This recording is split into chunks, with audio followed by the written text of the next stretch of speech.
Hey guys, this is Jagan coming at you again, and today we want to talk a little bit about the remaining steps of the core steps of running.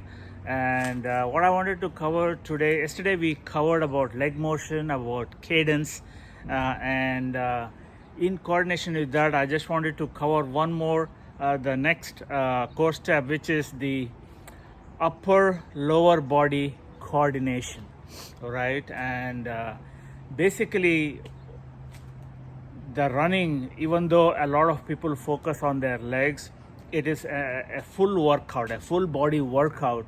And so if you're thinking about the physics, you can break your body into two parts, the upper body and the lower body. Okay, while the legs are doing the actual work, there is, if you just let them do all the work in terms of taking the body weight, propelling the body forward, having the right cadence, you are putting a lot of pressure on the legs. All right, and so there are some things that the ideal way would be for the workload to be distributed 50-50. That means the upper body does 50% of the work and 50% of the remaining is done by the legs.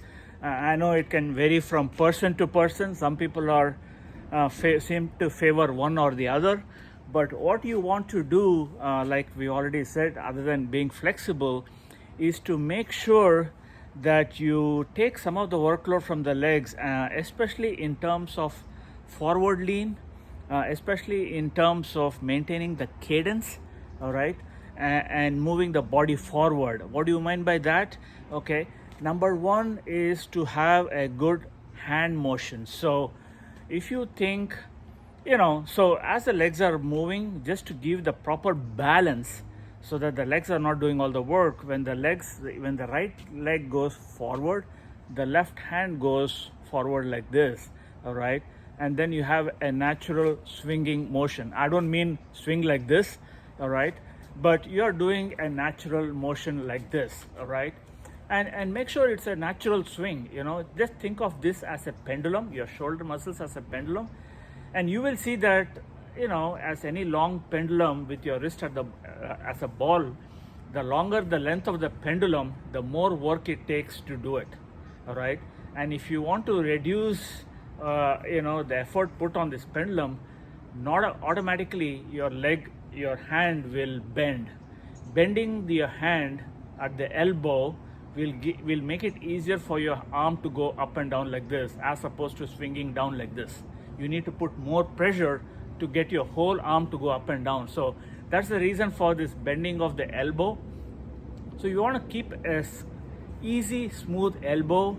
You don't want to hold your hand as a fist. You want to just keep it loose and keep going up and down like this. Okay, and preferably if you go across the sides in a forward motion, it helps.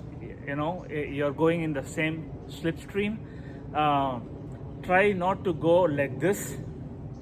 Try not to go like this. So your the core, the only things which move when you're running is your arms and your legs, and everything else is stationary. You don't want to go like this. I know some people sometimes they twist, and that is all wasteful energy. And number one, you are using muscles which is unnecessary, and then that is not very efficient, and then that leads to other problems as well. So you want to keep your core, your upper body straight down as a skeleton, and move only your arms and forward, in conjunction. So when your left leg goes forward, your right hand goes forward. So that gives you a perfect balance of going through like this. And like I said, don't go a little bit, and things like that. And you don't have to go full like a military style. But one thing is for sure, whatever you want your legs to do, you instruct your arms to do. All right, because there is some coordination between the arms and the legs, that they go together. So in other words, when your arms go fast, your legs will follow, and when your arms go slow, your legs will slow down either also. So So it's a very, this is actually the one which does the cadence. This is the one which moves forward, okay? And whatever you do with your arms, that's what happens with your legs as well. So you just want to remember that. You want to remember the elbow, bent elbow. Just as the knees are bent, the elbows are also bent. And you want to keep it loose, and that's why you don't want to go like this or make it tight. Go, have a simple motion like here, and that is a good way. And the other thing is, you don't want to make it sure that your body is aligned, and your core is always perpendicular to your your shoulders, your pelvis or the hips, the knees. They're all in a straight line, and again, the upper body is not taking the weight. You're not bending forward and things like that. So that is about upper lower body coordination, and that is very important to understand, because a lot of people focus on their legs, but your arm movement, and in other words, your ability for the chest to expand and go forward, all that comes as a part of upper body as well. That brings me to the next core step, which is breathing. And I'm sure you are very eager to hear about this as well, because as much as running is about the legs and your arms, it's also about your breathing. All right, and how and in many ways, your breathing dictates when you run and when you stop, or how much you run and how much you walk and things like that, right? And let me take a small digression and talk a little bit about aerobic and anaerobic exercising, because walking, running, cycling, these are all meant to be aerobic exercises or aerial forms of exercise, and weightlifting and those kinds of effort is sprinting is anaerobic, right? And aerobic is simply is that kind of activity where the energy to do the activity comes from the oxygen that you breathe. That's why it's called aerobic. All the energy that you need for the activity comes from the oxygen that you breathe in.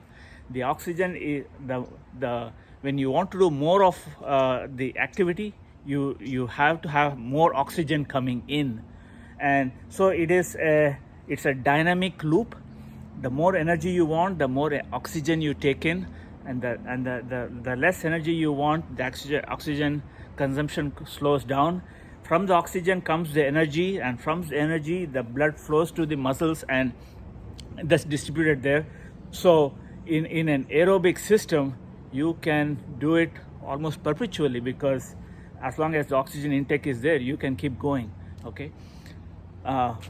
Anaerobic exercises are exercises where you need the energy so quickly in such a vast quantity that just the aerobics or the oxygen is not enough, in which case the energy is generated chemically, which is what I mean by that is there is energy stored in your muscles in terms of fat, and so it is a chemical reaction where the glycogen is burnt quickly and you get that ATP, adenosine triphosphate, whatever, and it generates the energy coming from what is stored in your body. The only problem is it also comes with side effects. It generates lactic acid, and you can't generate that energy for more than a minute or two, maximum 90 to about 120 seconds, and after that you have to revert back to your oxygen. So when your adrenaline hits you, when you do a weightlifting, when you sprint, when you go off the blocks, you need quick, fast energy. You can get it anaerobically.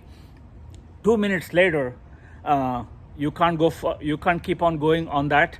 You have to convert to your aerobic, but the lactic acid still remains, and so that will weigh down on your muscles. That will give you the cramps that most people experience. In cricket, when you start running and all that, you get cramps, or any other sport.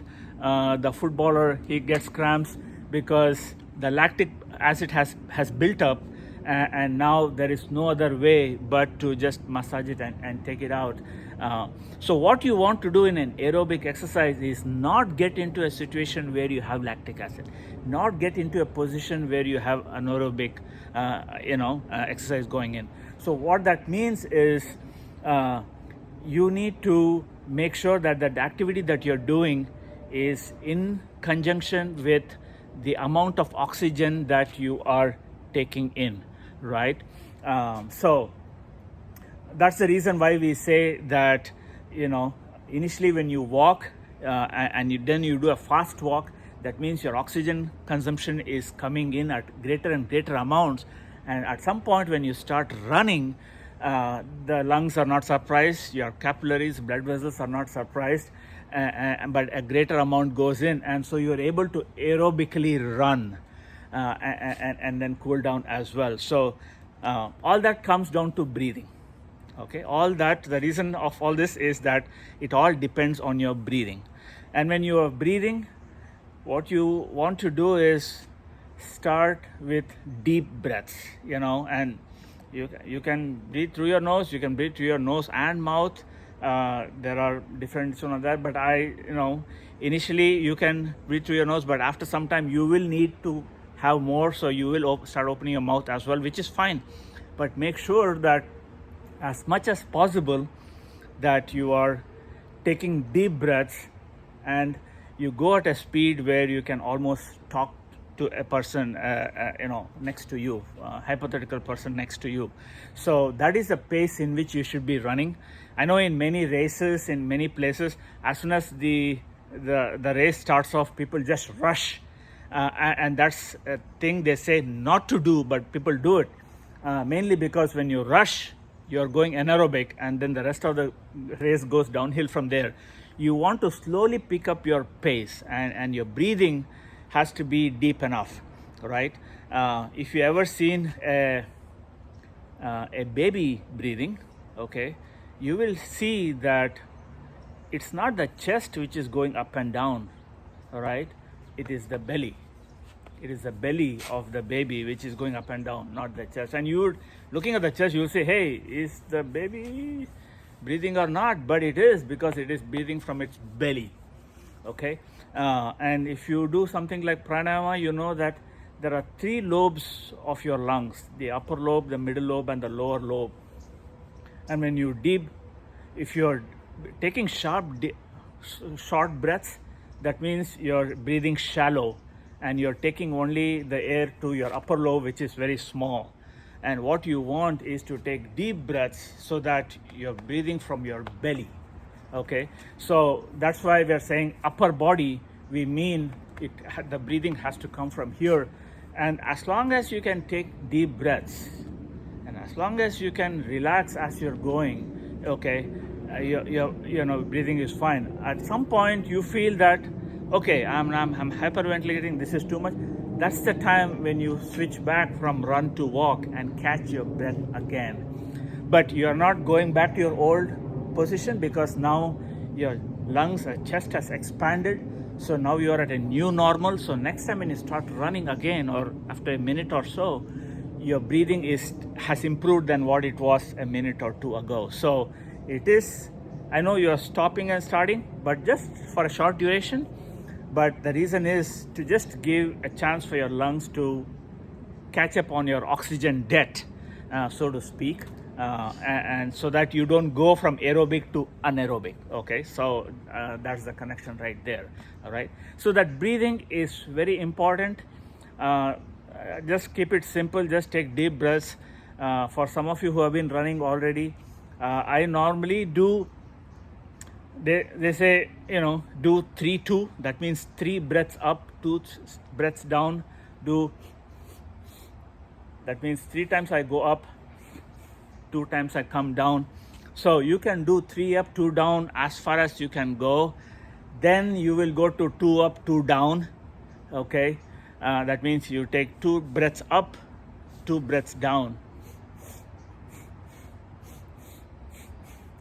All right, and once you start feeling that even that 2-2 is not going so well, and you are just going back to one down, then you know that, hey, you can't continue that for long and you need to get into a walking state.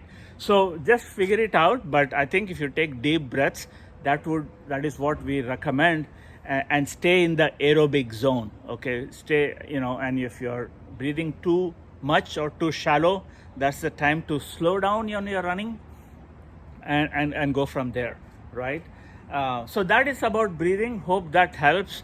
One point I want to make from here also is the fact that the next core step is very much related to the last 2 points that I talked about, which is the upper lower body coordination and the breathing.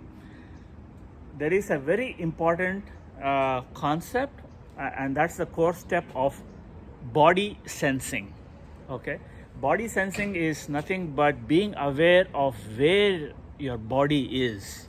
Okay, we all want to run and we all want to run fast, but when you're running, you are like a master, making sure that all your folks are doing their jobs and you're taking care of them. So body sensing means that you're making sure that your hands, your legs, your feet, your knees, your hips, your core, your diaphragm, your lungs, your shoulders, your neck is all relaxed and they're functioning fine.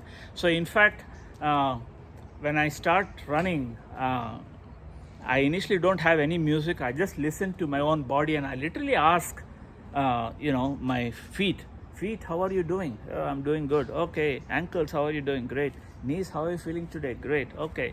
Hips, how are you doing? Left hip, right hip, are you doing okay? Great. Okay. Is my breathing fine? Okay. How's my elbows going? Is elbow going fine? So when everyone says they're going fine, my running is fine. Okay. At some point, somewhere halfway down the race, somebody will say, oh, I see a little bit tightness here. Oh, my breathing is a little bit. As much as we talk about all these concepts, this is a very dynamic system, and you need to be able to sense when your breathing is becoming heavy, when there is tightness here. Body sensing also means, like I said, moving your neck around, being aware of the surroundings. There is a traffic light coming in, there is a car coming from here, there is somebody running right next to me, there is a hole in front of me. So body sensing means being aware of your surroundings and being aware of what your body is saying to you. All right, because too often we are so immersed in our music, in our running, in the heat of the moment, that we don't sense this, and 5 minutes later, that situation has built itself up. Okay, whereas if you had taken that time to address it 5 minutes earlier, you would have probably been in a much better position. So at every point in time, if you're aware of your body sensing, so every 10-15 minutes in an exercise or in a run, I kind of take 30 seconds just to see where am I, and then go from there. Okay, and then listen back to the music, and then go back to my own world, whatever I'm thinking. So, but body sensing is very key, guys. Just because you want to do it and you want to hit a goal or you want to do this doesn't mean that your body will, or on that day, or it might not be fully there at that point in time. So just be careful and be aware of it. And sometimes you will say, okay, let me just go easy. I'm still running, but I'm going a little bit slower. I'm still running, but my short stride length has reduced a little bit. I'm still running, but my arms since my legs are doing a little bit less work, my arms are taking a little bit more effort, especially when I'm going uphill. When you're going uphill, your arms are more busy than your legs, so to speak. All right. And same thing when you're going downhill as well. your arm speed becomes very important to maintain the balance. So things like that, you got to be aware of certain nuances, but just the concept is be aware of what your body is telling you. That's called body sensing, and that's very, very key, as well as being aware of the surroundings. So I covered 3 concepts in this snippet, which is, to do with upper lower body coordination, breathing, and body sensing, and they all somewhat related, but at the same time each is important in itself. Okay, so hope that helps. I'll talk to you soon. Bye.